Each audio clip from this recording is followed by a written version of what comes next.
what I loved about the film was that besides the plot, we get to see the unconditional love between a mother and her son.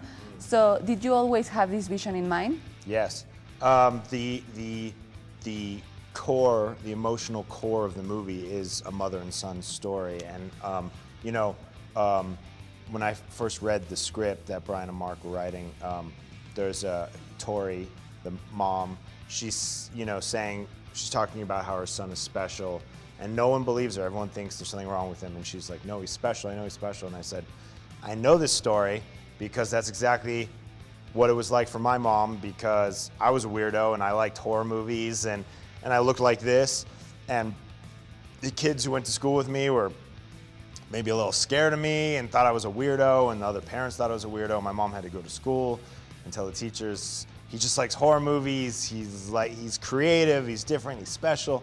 And so to me, this movie is in many ways a love note and a thank you note to my mom for fighting for me. And now not only do I get to make movies and prove her right, but also I think it's funny that I get to thank her in a way by telling a story about someone who insisted that her son was special, and he turned out to be so evil and monstrous.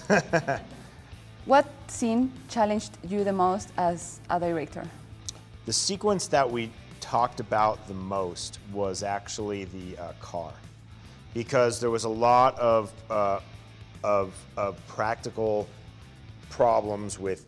I mean, we got it on a crane. I mean, we lifted a car and smashed it, and because of budget limitations, we didn't have the budget of Avengers, so we had to be very smart and clever. And we lift this car, we drop it, and how it fell is how it falls, because we didn't have we had one car, and so there was just a lot of planning and timing, and it was this really incredible moment because I had these storyboards, and if you were to look at the storyboards and watch the scene, it's almost identical, but the car, after very careful planning and many rehearsals, fell exactly as it did in the drawings. And when it did, everyone clapped and applauded and stuff, but it was a really great moment for all of us. So what was it like working with the Gunns?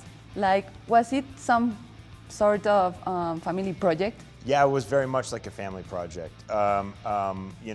Brian and Mark are obviously close. James and I are, James Gunn he's one of my best friends. He officiated my wedding. He's always been a mentor to me. Working with him has just been incredible, and I like to think that I took every moment I could with him to suck as much knowledge out of his brain as I possibly could and learn as much from him as I possibly could. And he's a genius. He's a literal genius. So have you considered a sequel?